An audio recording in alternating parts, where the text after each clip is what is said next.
The headlines are saying, oh, it's all the Republicans' fault. And I don't disagree necessarily.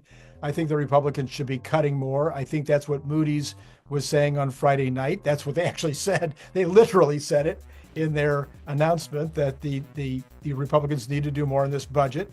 I agree. I'm a budget hawk in this particular situation, and I think they need to do more. But I thought,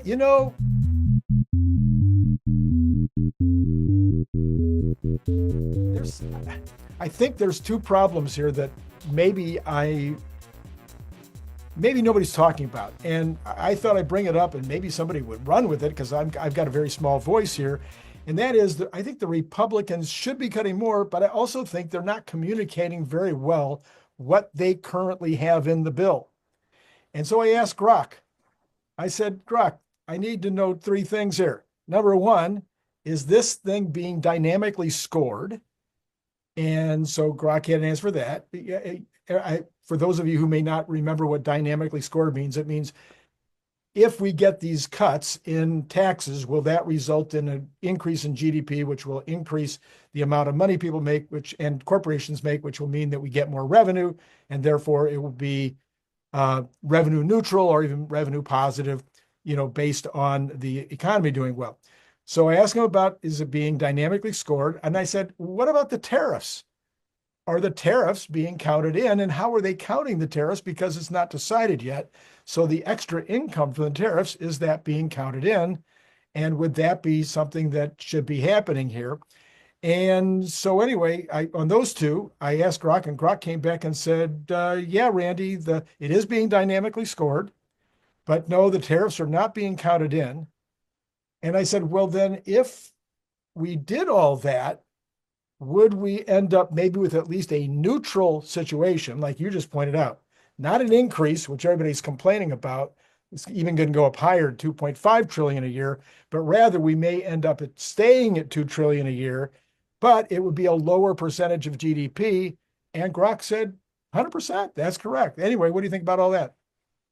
Yeah, so they have to. I think Lutnick talked about adjusting the GDP scoring thing because the GDP is calculated badly because there was much of you know wasteful spending that was in previous years that was used to camouflage the fiscal spending and Right. the GDP numbers. So those were unreal. So but that's again in the control of the current administration. They know they have to do that. They have to roll it out, which um, seems like you would get the people to work hard and get that rolled out. They talked about it. I know they talked about it like months ago, and they haven't rolled that out.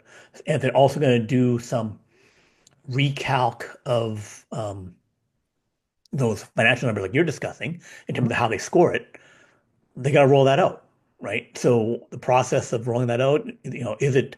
I think a lot of it can be just be um, president and the head of Treasury and Commerce can just say, "Here's how I'm doing it," and Right. then because I know that they've made previous changes, how they calculate inflation, how they do this and that. It didn't take an act of Congress. They just Right. like at the bureaucratic level just said, "Here's how we're doing it," Right. right? So they have to push that stuff forward in order to make the adjustments happen, Yeah. right? So the OMB might have their scoring method, which you can't, which they can't influence. Well, they can influence it, but they can't tell them to change it. And then you have the Treasury, who might have a completely different way of scoring it, which would be something that might have a political influence on it, but at least they could explain it. You could decide whether the analysis was right or wrong. Is that kind of what you're saying? Yeah, yeah, that they have to at the you know executive and bureaucrat levels, push forward these changes so they can one to explain it better, like you talked about, and then two to change the facts on the ground about how you do stuff, right? Because them making changes, some decade or two ago, 4 decades ago, Right. on how we calculate inflation, that's had lasting effects. How they calculate unemployment had lasting effects, Right. right? So they can make that change happen. And I'm pretty sure that if some bureaucrat with an OMB says, I will not change how I'm blah, blah, blah, and I say, okay, you're fired. Next guy. I say I want to have this change. Are you go for that? No, I refuse to do it. Too principled. You're fired. Next guy.